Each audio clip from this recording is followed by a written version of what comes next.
Merci de me recevoir ce soir pour cet événement. Je suis ravi d'être là.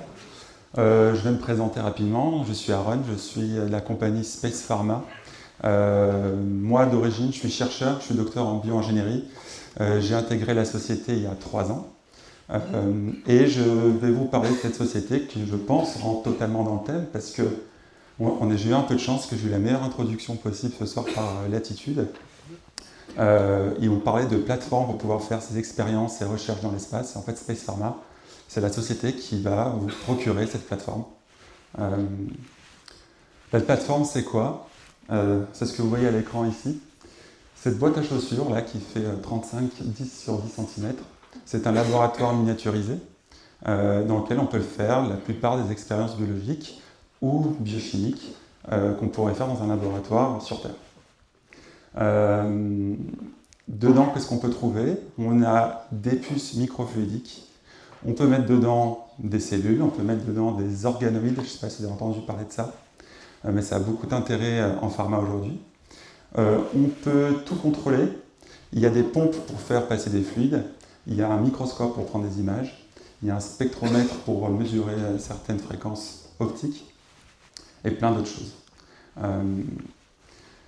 On collabore avec plein de types d'équipes, que ce soit des académiques, des industriels. Et pour vous donner un exemple, là, en ce moment, pendant que je vous parle, cette boîte, elle est au-dessus de notre tête, parce qu'elle se trouve maintenant dans la Station spatiale internationale, avec un des 3 projets qui a été cofinancé par l'Agence spatiale européenne cette année. Et le projet en question s'appelle Zeprion. C'est un projet où on collabore avec une équipe italienne pour cristalliser des protéines. Et pourquoi c'est intéressant de cristalliser des protéines dans l'espace? Parce qu'il y a 2 raisons. Non seulement on est dans des conditions qui sont uniques, donc on arrive à avoir un cristal qui a une conformation qu'on ne peut pas forcément reproduire ici en gravité. Et pourquoi ça c'est intéressant? Parce que je vous donne un exemple, on a eu une expérience où la recristallisation dans l'espace a permis de délivrer un médicament qui se donnait uniquement en intraveineuse et on pouvait le administrer en sous-cutané. Premier grand intérêt. Deuxième intérêt, c'est que toute molécule qui est reconfigurée dans l'espace est brevetable à nouveau. Et ça, c'est un énorme intérêt pour les Big Pharma. Il y a une grosse Big Pharma qui collabore avec nous, je tairai le nom, mais qui est très intéressée pour une de leurs molécules phares en immuno-oncologie, qui veulent reformuler leur molécule pour la rebreveter. Ça, c'est un exemple. Autre exemple, l'Agence spatiale européenne est très intéressée aussi pour comprendre la biologie et la physiologie humaine dans l'espace. La vision, c'est d'amener les humains de plus en plus loin dans l'espace, sauf qu'on ne sait pas vraiment les impacts que ça peut avoir sur la santé. Space Pharma, en collaboration avec l'ESA, a permis de supporter donc, des cultures d'organoïdes, donc c'est des mini-organes en 3D qu'on peut cultiver dans la plateforme, où on peut comprendre la physiologie de nos cellules, des cellules humaines, en 3 dimensions, et comprendre quels sont les impacts, par exemple, des rayons cosmiques ou des voyages dans l'espace sur le long terme. Et ça, à part sur les astronautes, avant, on n'avait pas du tout accès.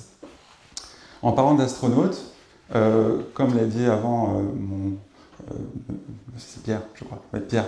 Le coût et l'accès à l'espace est très compliqué, et donc le coût pour les astronautes est très très très cher.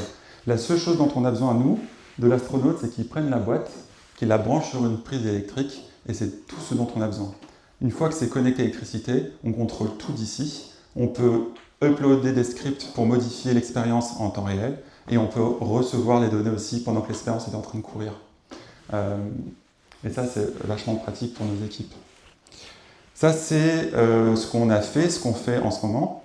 Et ça, c'est ce qu'on va faire et ce qu'on est en train de faire activement avec Space Pharma. On a été lauréat d'une bourse EIC Accelerator de plus de 2 millions d'euros pour développer la première Space Factory, donc usine spatiale, pour produire en masse les molécules dont je vous ai parlé avant. L'idée, là, c'est de construire quelque chose qui pourra produire, par exemple, ces protéines qu'on recristallise, pas seulement en milligrammes, mais d'aller jusqu'au kilo. Donc ça, c'est ce que nos ingénieurs sont en train de faire en ce moment. On a une équipe stellaire, c'est le cas de le dire. C'était Paul Camoun qui devait présenter ce soir.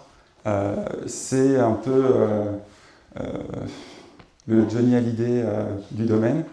Il est, tout le monde le connaît, il a un PhD en astrophysique du MIT, il a fait toute sa carrière en France, qu'il est très connu dans le domaine, et donc il nous chapeaute. Ça, c'est l'équipe européenne. On a commencé en Europe donc en 2022, voilà, on espère grandir assez rapidement, et on est implanté ici, à Elkirch. Voilà, je vous remercie de votre attention.